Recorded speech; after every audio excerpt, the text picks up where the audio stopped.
Hello बेटा, मैंने अभी तक आप लोगों को इस लेसन की फर्स्ट वीडियो भेजी थी और उस लेसन में उस वीडियो में मैंने आप लोगों को रिसोर्स के बारे में कि रिसोर्स किसे कहते हैं, टाइप्स ऑफ रिसोर्सेज के बारे में आपको बताया था और आपको रिसोर्स कंजर्वेशन के बारे में और different stages of resource planning in India. ठीक है, एक क्वेश्चन भी हमने इसमें डिस्कस किया था कि क्या रिसोर्स की अवेलेबिलिटी जो है वो सफिशिएंट है for the development of a particular region. ठीक है, तो इतने सारे क्वेश्चन हैं हमने पहली वीडियो में कवर किए थे। आज की वीडियो में मैं आप लोगों को लैंड से रिलेटेड जो है 3 टॉपिक वो कवर करने जा रही हूँ। ठीक, बहुत आसान सा हमारे टॉपिक हैं आज के। एक तो हम पढ़ेंगे कि लैंड के यूजेस क्या हैं, फिर हम पढ़ेंगे कि रिलीफ फीचर ऑफ लैंड क्या है, हम किसके शेप में लैंड को देखते हैं, और फिर हम लैंड यूटिलाइजेशन पैटर्न के बारे में हम लोग जो है डिस्कस करेंगे। तो चलिए हम लोग जो है अपना टॉपिक स्टार्ट करते हैं। सबसे पहले मैं आप लोगों को बताती हूँ कि what are the different uses of land, है ना। हम ज़मीन का इस्तेमाल हम किस किस तरीके से करते हैं, किस किस वे में करते हैं।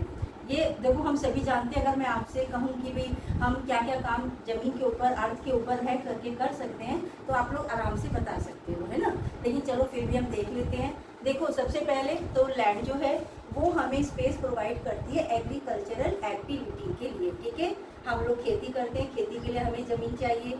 दूसरा कि भाई हम लोग जो है हमें रहने के लिए, सेटलमेंट के लिए हमें ज़मीन चाहिए, है ना, लैंड पर ही हम लोग रहेंगे। ठीक, उसके बाद में देखो जितने भी टाइप के जो फ्लोरा है या फौना है, उन सबको भी सर्वाइव करने के लिए जो है लैंड चाहिए।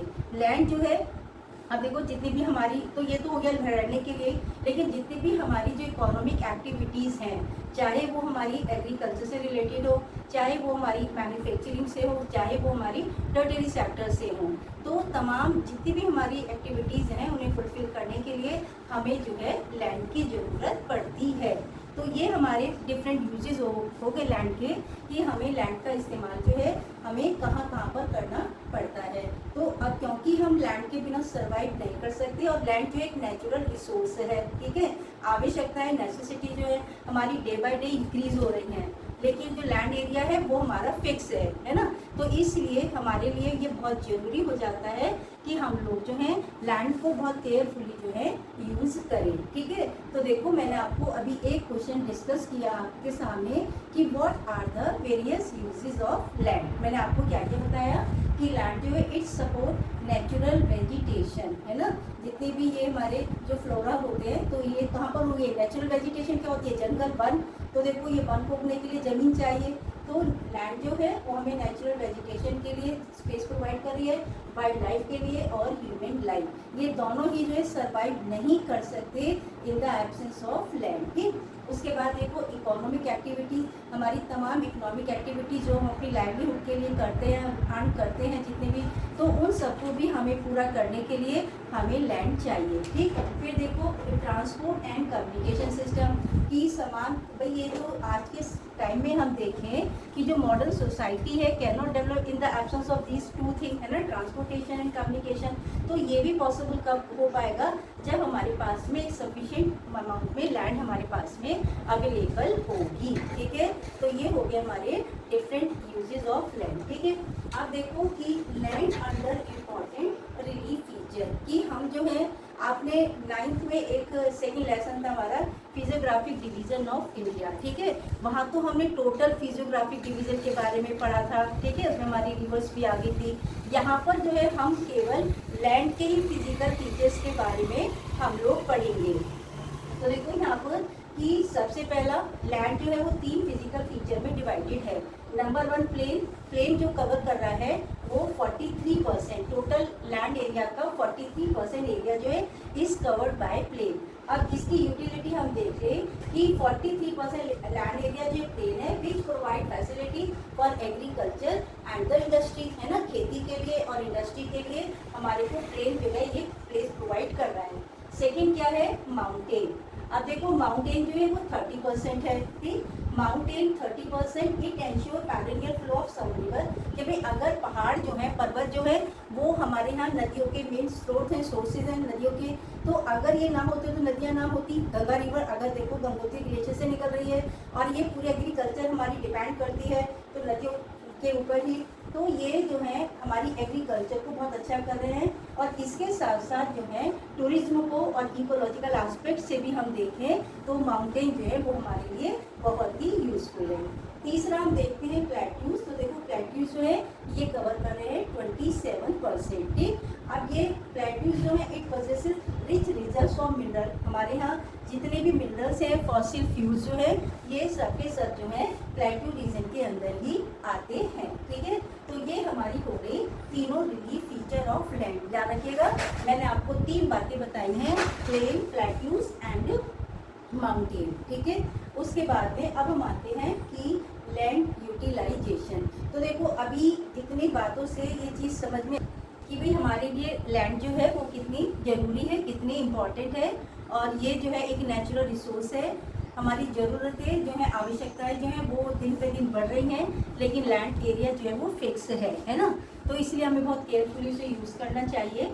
तो अभी तो हम लोग पढ़ेंगे कि भाई लैंड को जो है हम डिफरेंट पर्पज से कैसे डिवाइड करते हैं, कि भाई किस एरिया के अंदर कितने % लैंड के ऊपर जो है भाई हम लोग रह सकते हैं, सड़कें बना सकते हैं, कितने % पर खेती होगी, है ना। तो ये सारी चीज़ें का कितने % के ऊपर ग्रेजिंग ग्राउंड बनेंगे, है ना, तो ये या फॉरेस्ट होंगे।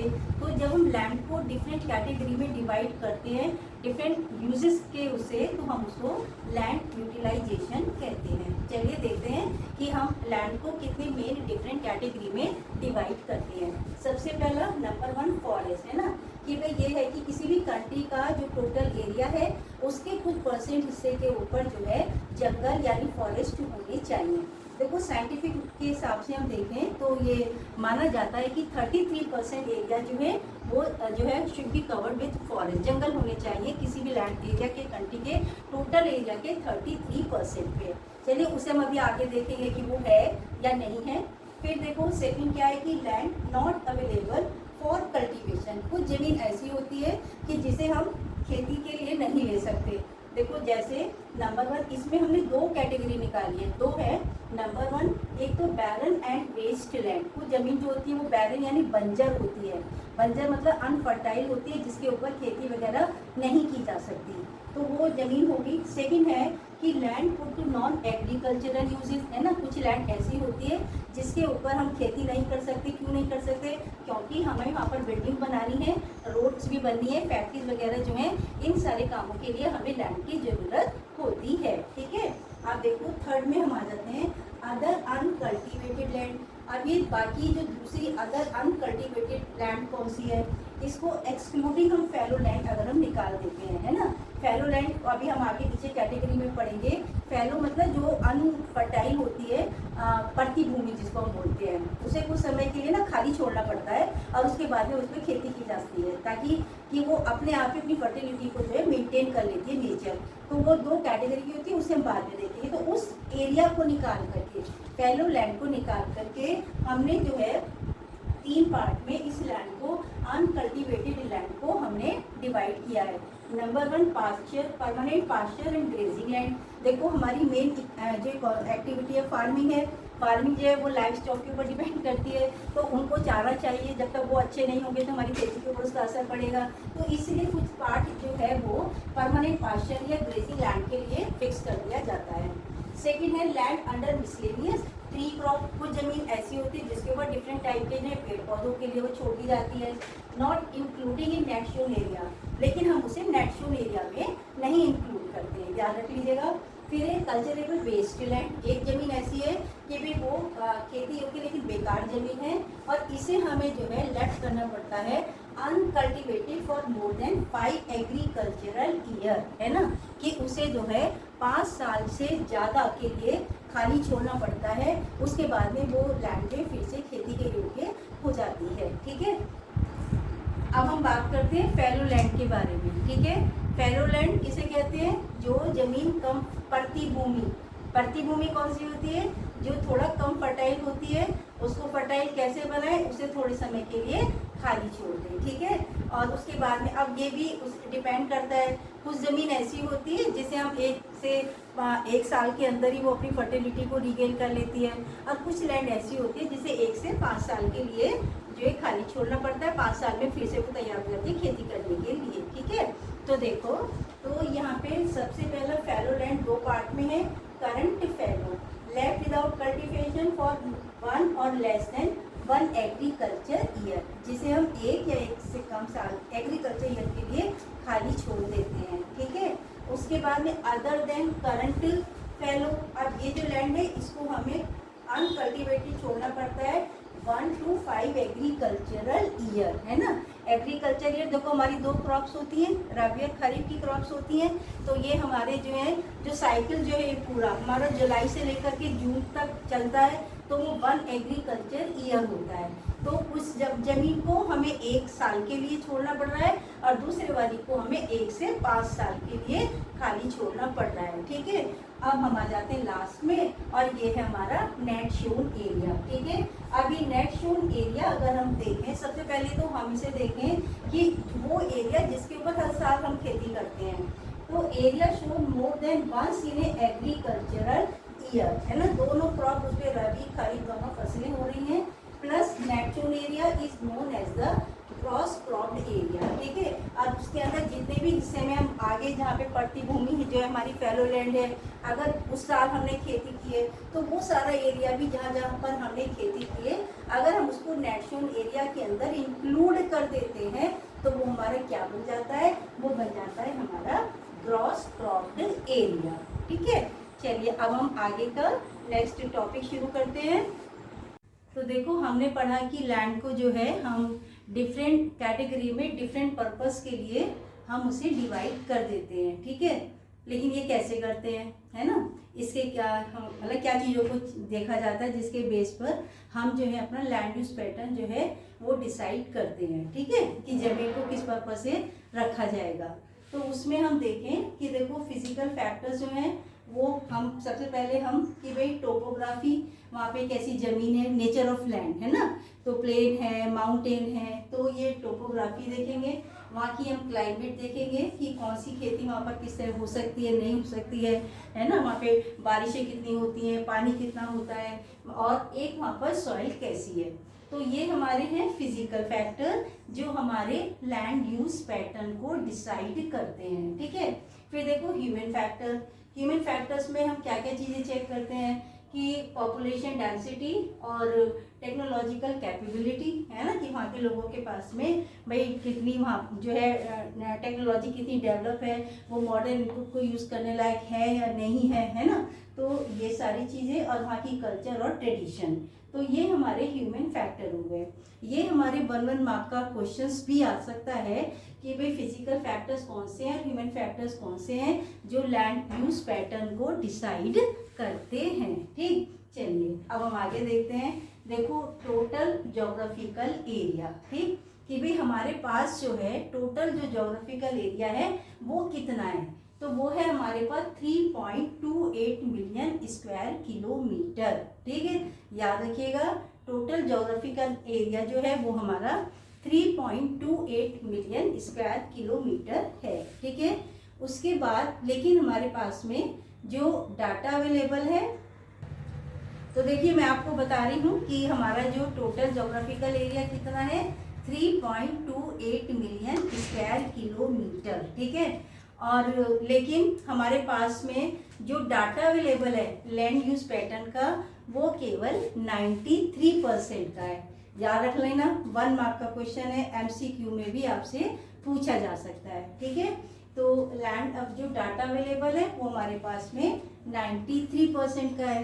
तो 7% कहाँ गया, तो देखो 7% का जो एरिया है वो हमारा कुछ तो हमारा पाकिस्तान का, कुछ हमारे पास जो है वो नॉर्थ ईस्टर्न स्टेट जो है वहाँ पर है ना, कि जो पाकिस्तान में जो हमारा बॉर्डर का जो एरिया है, तो वो कुछ एरिया ऐसे हैं ये सर्वे नहीं किए जा सकते थे, है ना। तो इसलिए हमारे पास में उस एरिया का 7% एरिया जो है उसका डाटा जो है वो हमारे पास में अवेलेबल नहीं है। ठीक, चलिए अब हम देखें तो समझ में आ गया हमारे पास में total geographical area 3.28 million square kilometre का एरिया है।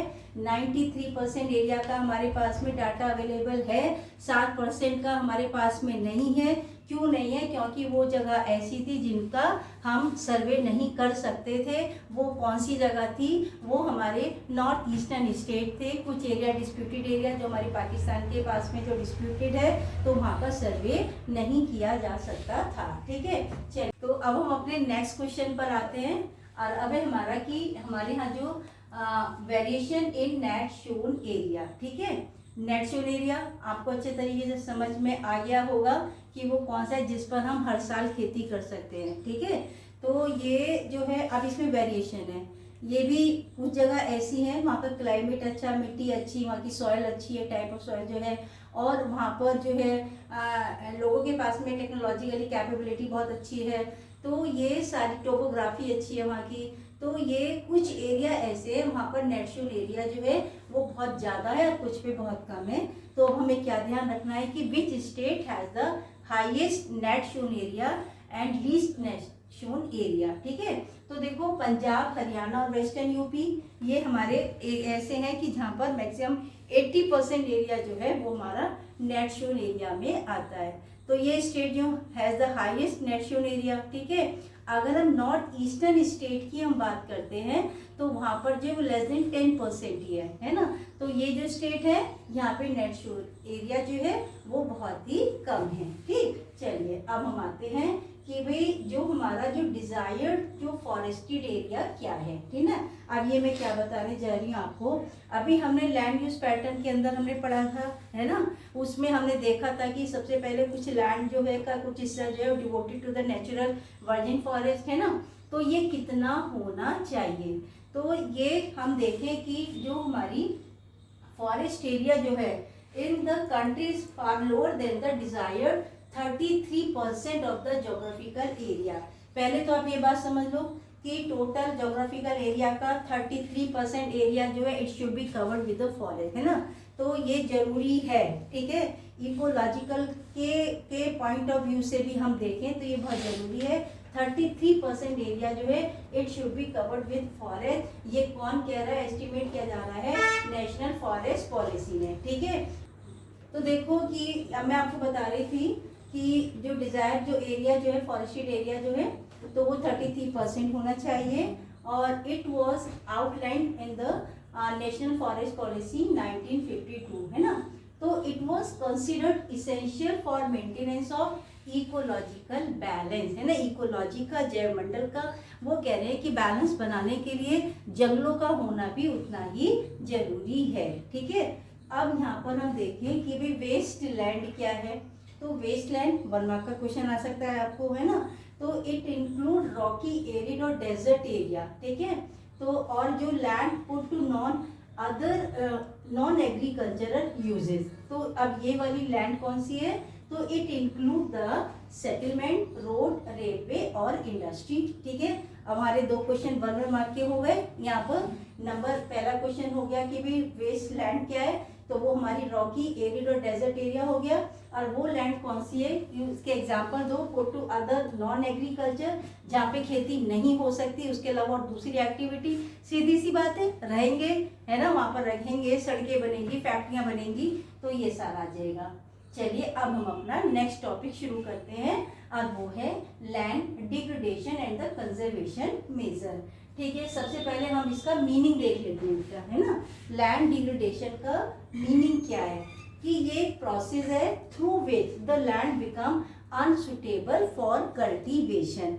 जब जमीन खेती के लायक नहीं रहती, जब लैंड जो है अपनी फर्टिलिटी को लूज कर देती है, लॉस्ट कर देती है, तो उसे हम लैंड डिग्रेडेशन कहते हैं। ठीक है, डिग्रेड किसी की क्वालिटी का कम हो जाना, नीचे की तरफ हो जाना, है ना। तो यहाँ पे लैंड डिग्रेड कैसे हो रही है? जब लैंड अपनी फर्टिलिटी को कम कर रही है, लूज कर रही है। ठीक है, अब इसके कॉजेज क्या है?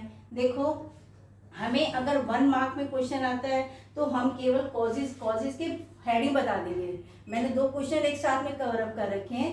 एक माइनिंग हम बताएंगे कि भाई माइनिंग जो है उसकी वजह से लैंड डिग्रेड हो रही है। एक हमारा हो जाएगा ओवर ग्रेजिंग और एक हमारा हो जाएगा ओवर इरिगेशन। ठीक है, तो ये हमारे मतलब मेन कॉजेज हो गए। अब यहाँ पर हम देखेंगे कौन से स्टेट में अब ये रिस्पॉन्सिबल है। तो सबसे पहले हम देखते हैं माइनिंग। ठीक है, देखो माइनिंग की जाती है, expansion of mining and quarrying have contributed to the land degradation. कि होता कैसे है कि जब माइनिंग साइट पर जब माइनिंग की जाती है, माइन आप सब समझते हो जमीन में से नीचे खोद करके मिनरल्स को निकालना। तो देखो जब माइनिंग को मतलब मिनरल्स को नीचे जमीन के नीचे से निकालते हैं, एक्सट्रैक्ट करते हैं, तो उसके बाद में जब हमारी माइनिंग एक्टिविटीज कंप्लीट हो जाती है तो हम उनको जमीन को ऐसे स्टार्स जो होते हैं उसको ऐसे ओपन ही छोड़ देते हैं, है ना। हमें उनको फिल कर देना चाहिए, नहीं होता।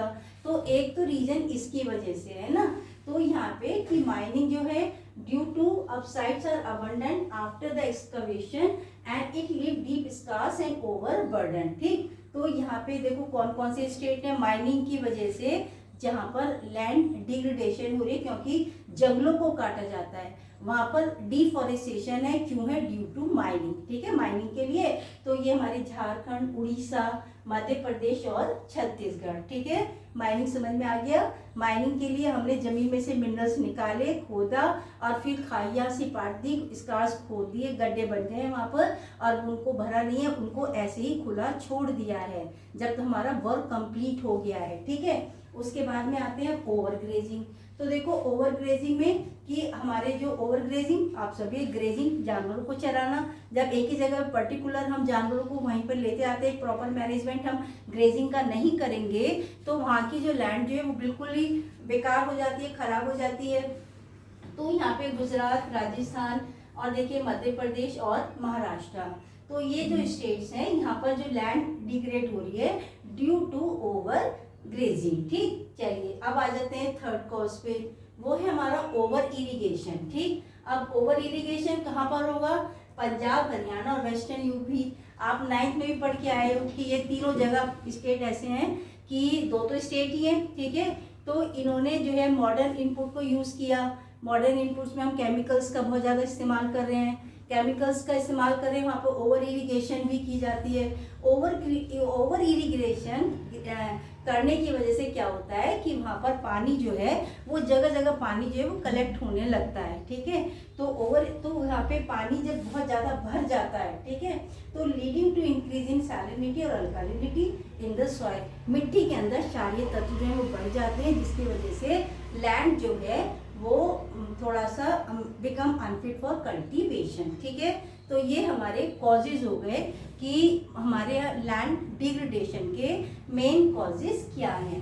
अब देखिए मिनरल प्रोसेसिंग, यहाँ पे हमारा बहुत ही इम्पोर्टेंट क्वेश्चन बनता है कि how does industries cause land degradation, कि इंडस्ट्रीज की वजह से लैंड जो है वो कैसे डिग्रेड हो रही है।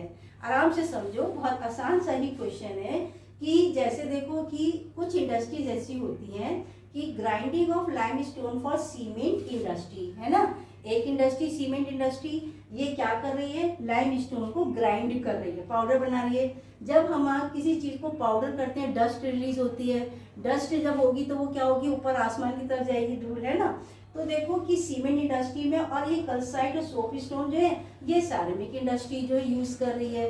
ये तीनों क्या है? टेक्टोनिक रॉक्स हैं, ये मिनरल्स हैं। इन्हें ग्राइंड करा जाता है, ग्राइंड करा जाता है तो धूल डस्ट रिलीज होती है इनसे, वो डस्ट ऊपर जाएगी। ठीक है, तो industry generate huge quantity of dust in the atmosphere. ठीक है, एटमॉस्फेयर में ऊपर चली गई, कोई बात नहीं, हो गया। ठीक है, लेकिन उसके बाद क्या होता है? It restrict the process of infiltration of water, है ना। ये पानी को मिट्टी के अंदर जो इन्फिल्टर होकर के ये पानी मिट्टी में चला जाता है, मिट्टी में, तो ये उस प्रोसेस को रिटार्ड कर देती है। कब कर देती है? After settle down on the land, जमीन के ऊपर जब ये डस्ट जो पार्टिकल जो होते हैं, डस्ट जो होती है, जब ये मिट्टी के ऊपर सेटल हो जाती है। ठीक है, मिट्टी पे बैठ जाती है, थोड़े समय ऊपर गई, ऊपर जाने के बाद भी कुछ समय बाद फिर से वो नीचे की तरफ आकर के सेटल डाउन हो जाती है। ठीक, तो इसे हम क्या कहते हैं? आप देखो कि इंडस्ट्री की वजह से हुआ, इसलिए हमने इंडस्ट्री को रिस्पॉन्सिबल माना लैंड डिग्रेडेशन का। ठीक है, चलिए अब हम आ जाते हैं लैंड कंजर्वेशन मेजर। अब हम जमीन को, लैंड को कैसे कंजर्व करें। ठीक है, सबसे पहला हमने पढ़ा कि deforestation cause to land degradation, पेड़ों की कटाई बंद करें और पेड़ों का अफॉरेस्टेशन प्रोसेस शुरू करें, पेड़ों को लगाएं, सबसे पहला पॉइंट, ठीक है।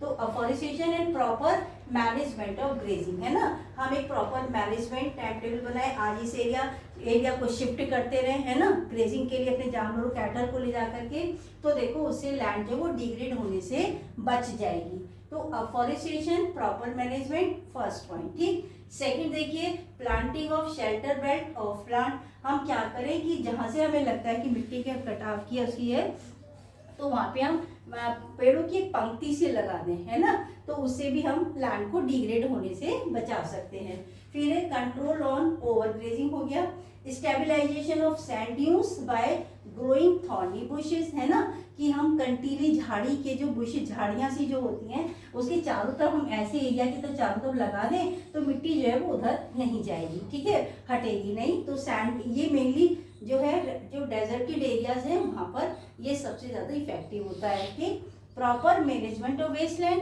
जो जमीन बेकार है उसको हम प्रॉपर ट्रीटमेंट करें, ठीक है, उसको मैन्योर करें, तो प्रॉपर मैनेजमेंट हम करके वेस्टलैंड का, तो भी हम लैंड को जो है वो डिग्रेड होने से हम बचा सकते हैं।